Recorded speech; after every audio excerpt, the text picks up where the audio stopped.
ha. Okay, hello Jamiel. Hi. Okay, first question, how old are you? I recently turned 17 years old. Wow, belated. Thank you. Okay, what is your current strand and grade level? My strand is ABM and my grade level is 11. Okay. Okay, next question. How many role models do you currently have? I currently have one. Okay. What are the main reasons you search for a role model in the first place? One of the main reasons is to seek more motivation and inspiration so that whenever I think about my role model, I have someone who I can look up to. Okay. Does how did they become your role model? What traits do you usually consider before calling them a role model? Um, I was inspired by his music and how hardworking he is kasi figure skater siya. So, at such a young age, ang dami niyang na-achieve sa buhay. Okay. Does your role model have the same gender as you? Is there any importance to this for you? No, and I do not think it is important for me kasi hindi naman big deal ang gender. Okay, sige. Is the role model you have a public figure or an acquaintance of yours? Is there any significance to it? The role model I have is a public figure and for me, hindi malaking factor kasi I do not see the person as someone na famous and popular kasi mas nakikita ko siya as a good example. Okay. What behaviors do you usually look for a role model to have? A role model must stick to their character, values, principles, and morals. Okay. Do you usually look for a certain skill set for your role model? If so, what skill do you usually look for? Not really naman. Okay. Do you prefer to have a role model who is older or younger than you? Why? I prefer someone older than me because they have more experience and maturity. Okay. Sige, next question na tayo. Um, do you prefer to have a role model who has the same nationality as you? Why? For me, hindi naman big deal ang nationality ng isang role model kasi mas importante ang character ng tao. Okay. Do you often procrastinate on your workload and requirement? What reasons contribute to this behavior?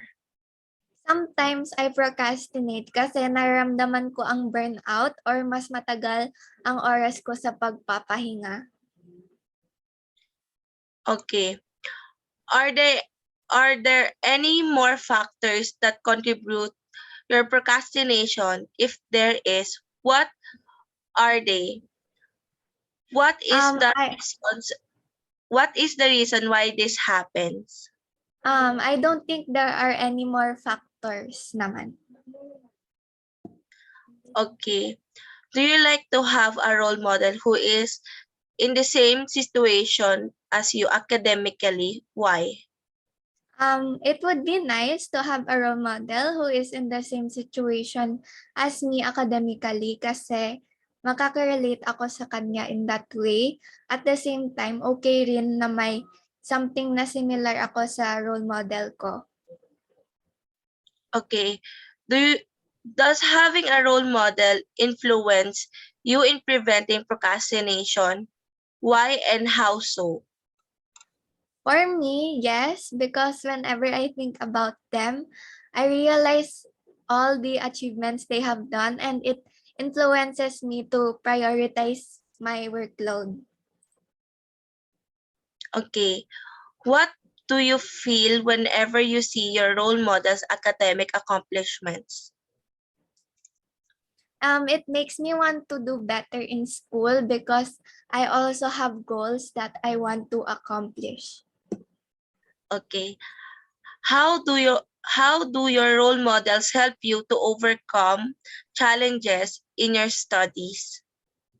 They help me through the music that they produce, or whenever I watch videos about them, I become more motivated to overcome challenges in my studies. Okay. Do you change your role model when mali. Sorry. Um Yeah. when you get into a disagreement with your role model, what do you usually do? Does being in a disagreement with them influence your academic performance? I do not think I have been in a disagreement with my role model so far. Okay. Do you change your role model when they no longer align with your interests in your academic performance? No, because usually naman kasi I have been consistent with my interests in academic performance, kaya I don't see a change in the way I relate to my role model as well. Okay. Sige.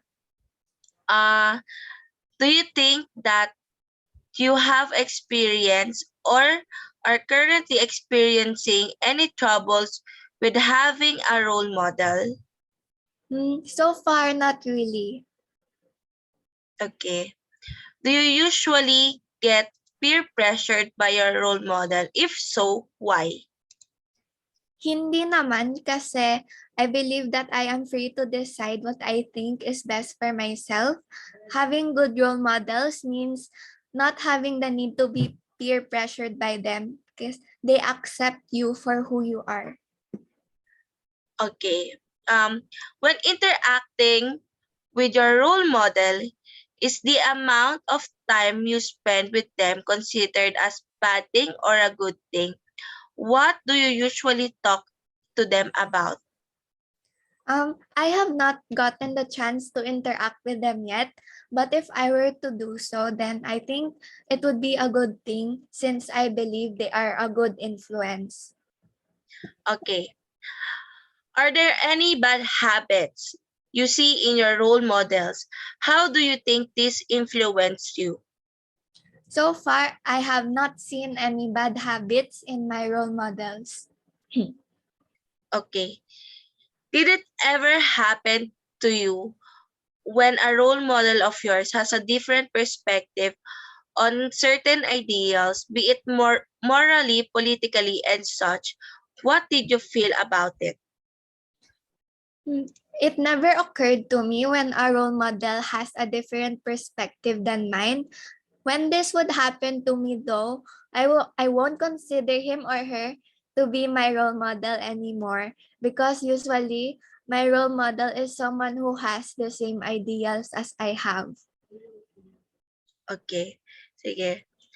Is there any perspective troubled you or even question your decisions on why do you see them as a role model in the first place? I see them as a good role model, someone who excels in what he or she does, and someone who inspires me to give my best in everything that I do. Okay. Last question. Overall, do you think having a role model figure is a good idea, especially if your morals are unaligned to each other? I usually have a role model whose morals I look up to. So if it is unaligned with mine, then I would not consider him or her as a role model in the first place. Okay, sige. Thank you, Jamiel. Thank you.